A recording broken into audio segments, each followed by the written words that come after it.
오늘은 2019년 마지막 주일, 송년주일로 지킵니다.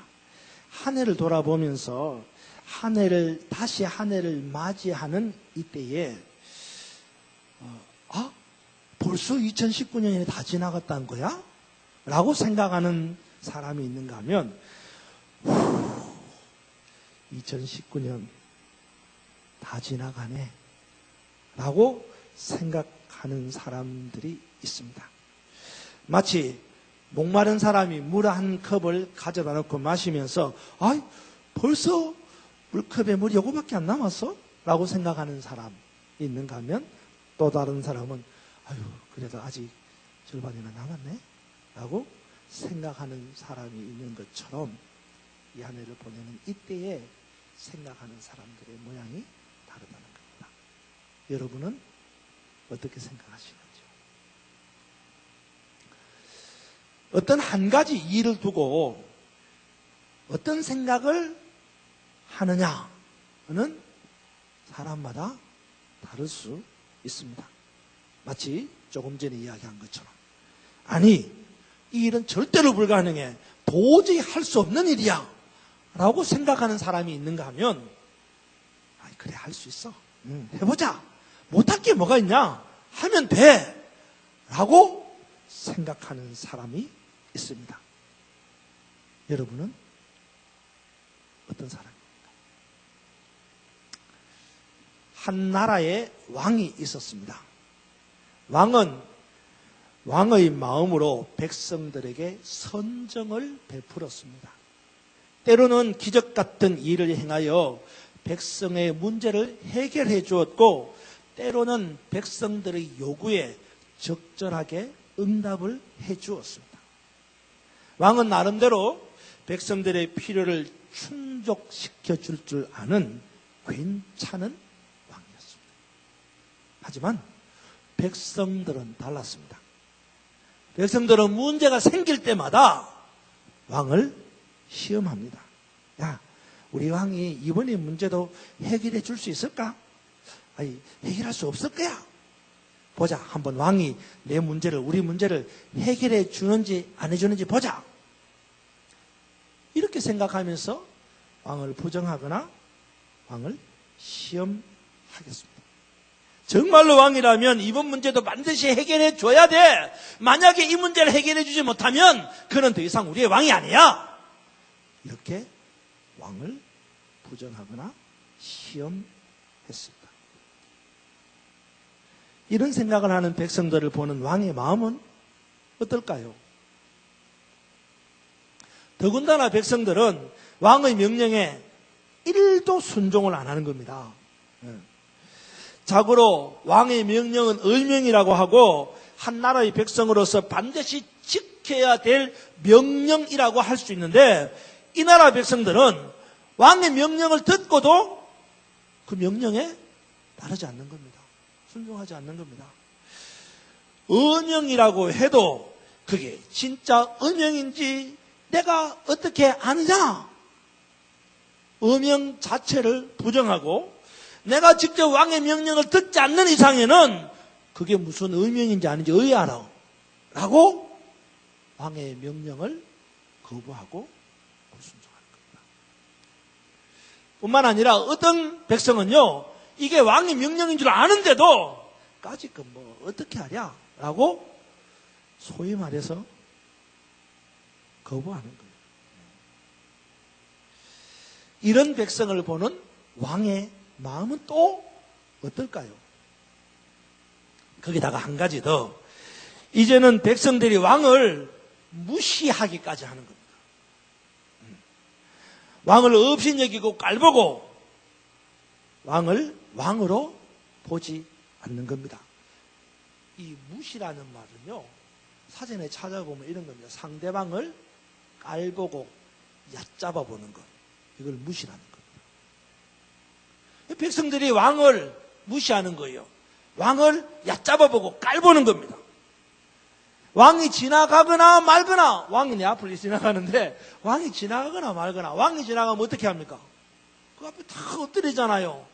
엎드리기는커녕 예, 왕이 지나가기나 말거나 뭐 왕인지 아닌지도 몰라 그냥. 예. 왕이 마차를 갖추고 행차를 해도 백성들은 왕의 행렬 앞에 엎드리지 않습니다. 왕은 무슨 왕이야? 이렇게 왕을 아주 대놓고 멸시를 하는 겁니다. 이 무시하는 거는요, 무시를 당하는 사람 입장에서 보면 수치감을 느끼는 거죠. 수치감. 왕이 무시를 당하니까, 백성들에게 무시를 당하니까 수치감을 느끼는 겁니다. 여러분 보세요. 이런 백성들로부터 수치감을 느끼는, 무시를 당하고 수치감을 느끼는 왕의 마음은 어땠을 것 같습니까? 왕이 이렇게 왕을 능멸하는 백성을 만나게 되면, 그죠? 왕을 부정하고 시험하고, 또 왕의 명령에 따르지 않고, 또 왕을 무시하고 왕을 능멸하는 이런 백성을 어떻게 하겠어요? 잡아다가 죄로 다스리지 않겠습니까? 그죠? 이 죽어 마땅한 죄를 물어서 어떻게 하겠어요? 능지처참을 해도, 능지처참이 뭔지 아시죠? 네. 능지처참. 이 아침에 제가 능지처참을 해석하면, 그러니까 능지처참을 해도 마땅치 않은 거예요. 속이 안 풀릴 겁니다.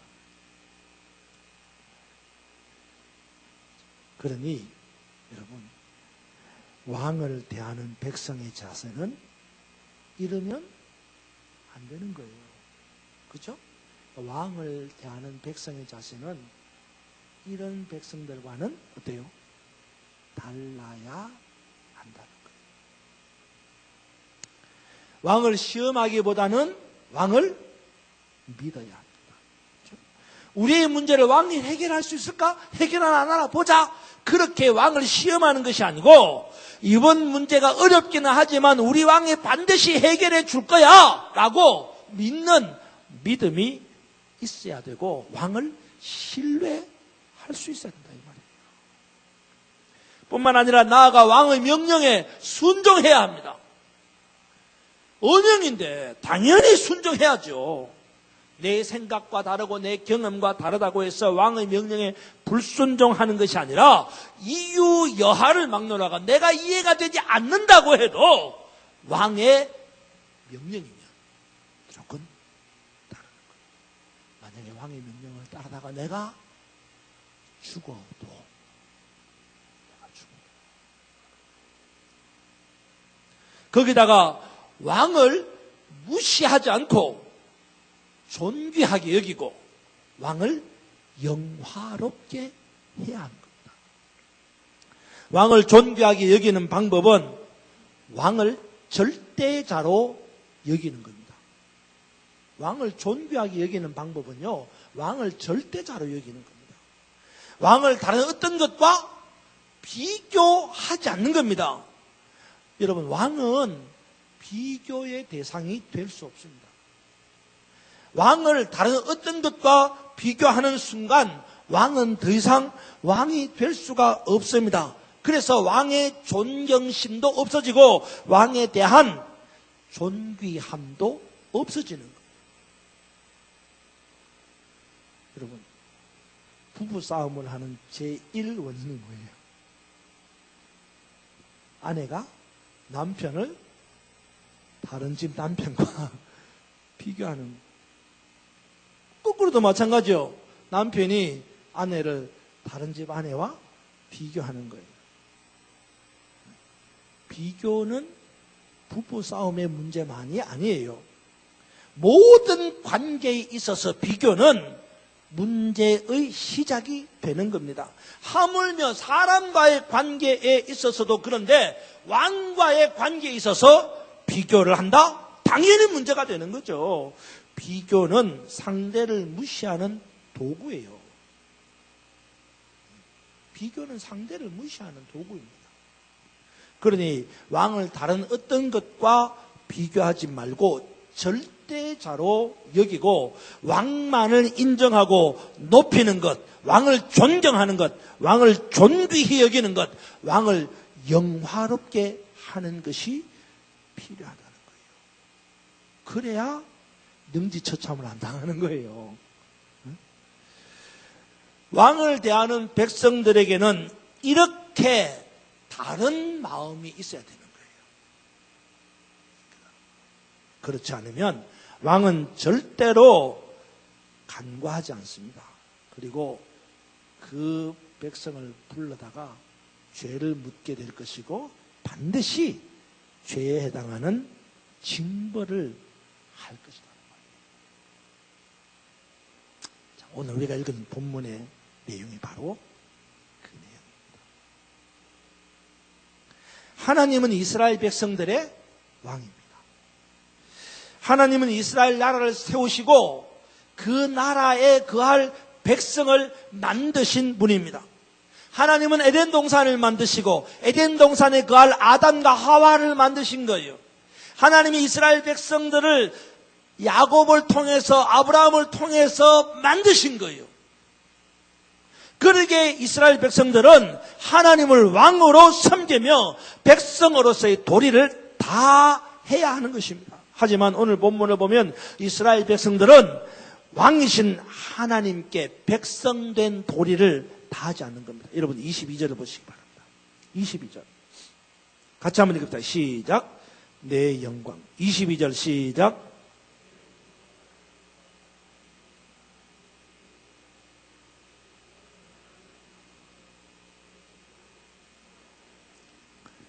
아멘. 보십시다. 22절을 보니까 내 영광과 애굽과 광야에서 행한 내 이적을 보고도, 자, 이 문장에서는요, 내 영광과 내 이적이에요. 그러니까 하나님의 영광을 보았습니다. 하나님의 이적을 보았습니다. 그리고도 이같이 몇 번이나? 10번이나 나를 뭐했다? 시험했다는 겁니다. 그러니까 이스라엘 백성들은 왕이신 하나님을 이적을 보고도 그 하나님의 영광을 보고도 이스라엘 백성들이 하나님을 뭐예요? 시험했다는 겁니다. 하나님이 보여주신 능력을 직접 경험하고서도 하나님의 능력을 또다시 시험하는 겁니다. 하나하나 보자 이거죠. 홍해를 건너게 하신 하나님의 능력을 직접 경험했음에도 불구하고 마라의 쓴물 앞에서 하나님이 이 쓴물을 단물로 바꾸나 안 바꾸나 보자 이거예요. 무적 강군인 애굽 군사를 하나님이 홍해에 수장시키시는 것을 보고서도 하나님이 아말렉 군사를 쳐부수나 안 부수나 보자는 겁니다. 어디 그뿐입니까? 물이 없어서 갈증이 날 때에 하나님을 시험하는 거예요. 하나님 우리에게 물을 주나 안 주나. 이처럼 이스라엘 백성들은 시시때때로 그들이 처한 상황이 어려울 때마다 하나님의 능력을 경험했음에도 불구하고 하나님을 시험한 거예요. 왕이신 하나님의 마음은 어땠을까요? 다시 한번 22절을 보시기 바랍니다. 22절에 보니까 내 영광과 애국과 광야에서 행한 내 이적을 보고도 이같이 10번이나 나를 시험하고, 두 번째, 내 목소리를 청정하지 아니한 그 사람들. 그렇습니다. 이스라엘 백성들은 하나님을 시험하였을 뿐만 아니라 뭐라 그랬어요? 하나님의 음성, 하나님의 말씀을 청정하지 않았다라고 말합니다. 하나님은 이스라엘의 왕이십니다. 왕이신 하나님의 음성은 음영입니다. 하지만 이스라엘 백성들은 왕의 명령인 이 하나님의 말씀을 청종, 귀담아 듣고 순종하지 않았다는 겁니다. 이것은 행동을 전제로 한 것이며 또한 마음을 수반하는 것입니다. 순종하지 않는다는 것. 청종하지 않는다는 것은 행동이 따라가는 거지만 그 바탕에는 마음이 수반되는 겁니다. 순종은 마음과 행동이 동시에 충족되어지는 게 순종이에요.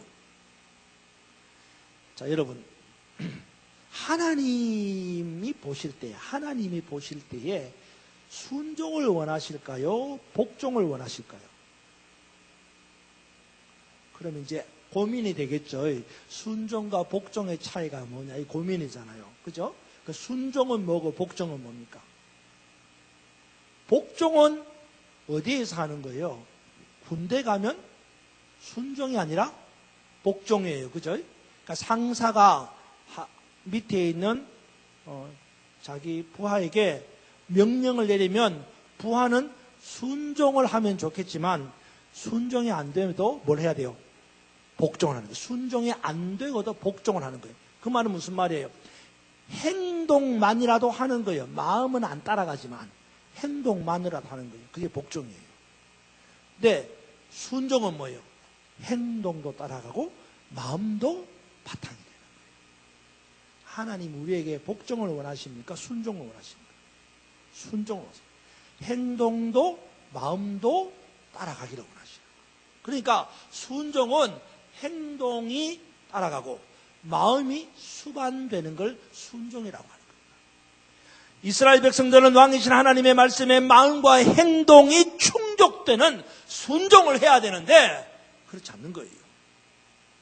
마음으로는 불평하고 원망하고 행동으로는 반역을 일삼는 거예요. 이런 이스라엘 백성들을 보신 왕이신 하나님의 마음은 어땠을까요? 나아가서 23절을 보시기 바랍니다. 23절 여러분 함께 읽읍시다. 23절 시작. 내가 그들의 조상들에게 맹세한 땅을 결단코 보지 못할 것이요 또 나를 멸시하는 사람은 한 사람도 그것을 보지 못하리라. 아멘. 그렇습니다. 이스라엘 백성들은 왕이신 하나님을 어떻게 했다? 멸시했다 그랬습니다. 멸시라는 말을 사전에서 찾아보니까 이렇게 말합니다. 상대방을 업신여기고 깔보는 것이라고 그랬습니다. 그런데 이스라엘 백성들이 왕이신 하나님을 이렇게 멸시했다는 것입니다. 하나님을 업신여기고 하나님을 깔보았다는 것입니다. 말이 다 됩니까?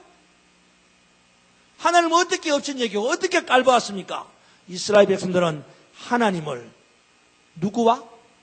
우상과 비교하는 거예요.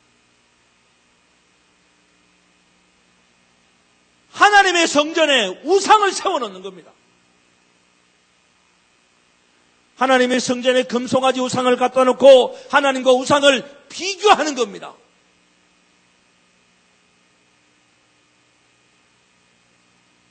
이게 무시하는 거예요. 그냥 제가 이걸 어떻게 좀 설명하면 좋을까 싶어서 이렇게 설명하면 어떨까요? 여러분이 복권 하나 샀어. 복권 살 때는 무슨 마음이겠어요? 당첨이 되었으면 좋겠다 이 마음이잖아요. 그러면 당첨이 되었으면 좋겠다고 소원을 빌어야 될 거 아니에요. 누구한테 빌어야겠어요? 하나님한테 빌어야 되는데 야 이거 하나님한테 빌어도 하나님이 들어줄까? 하나님이 안 들어주면은 그러면은 또 다른 누구한테 또 빌어볼까? 밤에 정한수 한 잔 뜯어놓고는 천지신명이여 비나이다. 그리고 또 그 천지신명께 빈다고 합시다. 그러면 하나님께도 빌고 천지신명에게도 빌고 요것이 무시하는 거예요. 하나님을. 무슨 말인지 알아요? 이렇게 멸시를 당한 하나님의 마음은 어땠을까요, 여러분?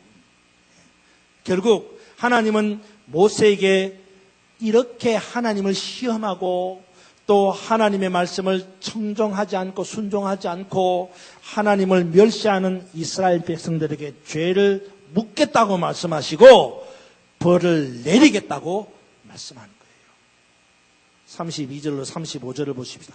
하나님이 어떻게 벌을 내리시는가 보십시오. 32절. 너희의 시체는 이 광야에 엎드러질 것이요. 뭐가요? 시체예요. 그러면 무슨 말이에요?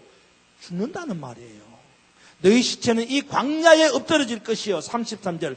너희의 자녀들은 너희의 반역한 죄를 지고 너희의 시체가 광야에서 소멸되기까지 40년을 광야에서 방황하는 자가 되리라.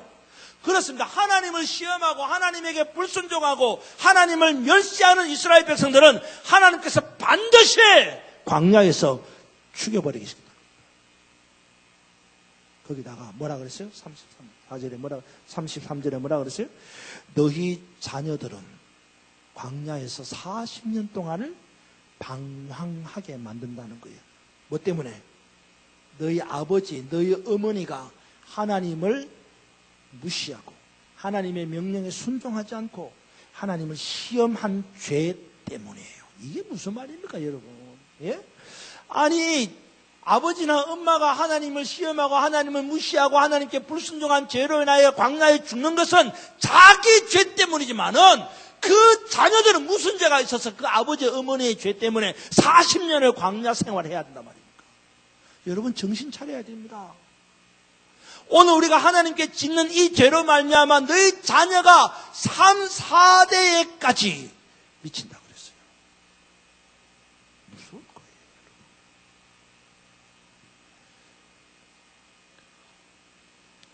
하지만 그 중에서도 남다른 두 사람이 있었습니다. 그가 바로 누구예요? 여호수아와 갈렙이었습니다. 여호수아와 갈렙은 무엇이 달랐습니까? 성경은 이렇게 표현합니다. 24절 보세요. 24절에 보니까 그러나 내 종 갈렙은 그 마음이 그들과 달랐어. 나를 온전히 따랐은즉 그가 갔던 땅으로 내가 그들을 인도하여 드리리니 그의 자손이 그 땅을 차지하리라. 그렇습니다. 여호수아와 갈렙은 그 마음이 그들과 달랐다 이렇게 말씀합니다. 다시 말해서 여호수아와 갈렙은 이스라엘 백성들의 마음과 달랐다는 것입니다. 그렇다면 어떻게 여호수아와 갈렙의 마음이 이스라엘 백성들의 마음과 달랐다는 것입니까?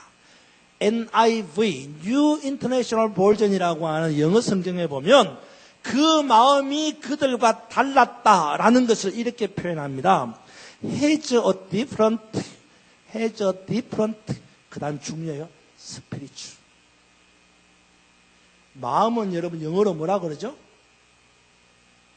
마음, mind, heart.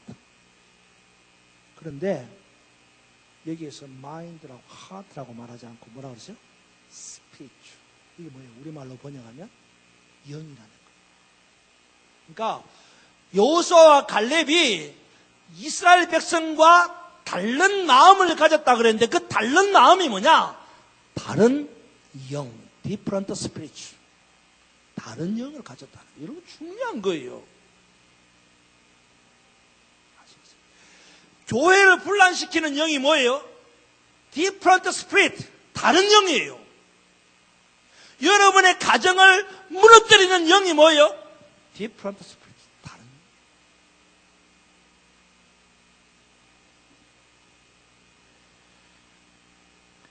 오늘 여호수아와 갈렙은 이스라엘 백성들과 다른 영을 가졌어요. different spiritual. 긍정적인 거예요. 여러분에게는 여호수아와 갈렙 같은 different spiritual, 다른 영이 있어야 합니다. 하나님을 시험하지 않는 영, 하나님의 말씀을 청종하는 영, 하나님을 무시하지 않는 영, different spiritual, 다른 영이 있어야 한다는 말이에요. 여러분 36절을 보시기 바랍니다.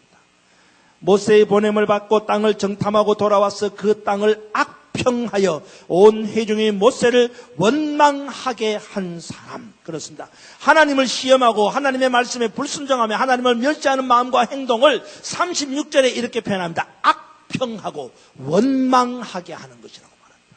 그렇습니다. 하나님을 시험하고 하나님의 말씀에 불순종하고 하나님을 멸시하는 게 뭐냐? 바로 악평하는 거예요. 응? 악평이 뭐예요? 하나님이 하시는 일을 나쁘게 말하는 거예요. 그게 악평이에요. 원망하는 건 뭡니까? 하나님이 하신 일을 못마땅하게 여기고 탓하고 불평하는 마음으로 미워하는 것이 원망하는 거예요. 우리는 나 자신도 모르는 사이에 이스라엘 백성들과 같은 영을 가질 때가 있어요. 악평하는, 또 원망하는. 하지만 이제 이 한 해의 마지막 주일을 보내면서 간절히 부탁합니다. 초심을 잃지 않고 회복하는 여러분이 되기를 주님의 이름으로 축원합니다. 한 해를 보내며 악평하고 원망하는 이스라엘 백성들의 마음과 행동과는 다른 영, different spirit. 시험이 아니라 믿음의 마음과 행동, 불순종이 아니라 순종의 마음과 행동, 멸시가 아니라 하나님께 영광을 돌리는 마음과 행동이 여러분에게 회복되기를 주님의 이름으로 축원합니다. 이제 오늘 이 한 해를 마지막 주일을 지내면서 2020년 새해의 첫 주일을 맞이합니다. 제가 시작할 때 뭐라 그랬어요? 마지막은 끝이 아니라 그랬습니다. 끝은 또 다른 시작이라 그랬습니다. 여러분이 2019년을 보내고 끝나는 게 아니라 2020년을 맞이할 것입니다. 근데 2020년이라고 하는 가나안 땅을 어떻게 들어가시렵니까? 이스라엘 백성들과 같은 마음으로 들어가십니까? 절대로 못 들어가요. 아시겠어요? 2020년에 이스라엘 백성과 같이 하나님을 시험하고 하나님의 말씀에 불순종하고 하나님을 영화롭게 하지 못하는 하나님을 멸시하는 그런 영으로는 2020년을 절대로 맞이할 수 없다는 거예요. 제가 맞이할 수 없다는 게 진짜로 2019년 12월 30일에 죽는다. 그게 아니에요. 죽을 수도 있겠지. 근데 내가 그렇게 말하는 게 아니라 절대로 맞이할 수 없다는 말은 2020년이어도 그건 결코 여러분에게 새해가 아니다. 그 말이에요.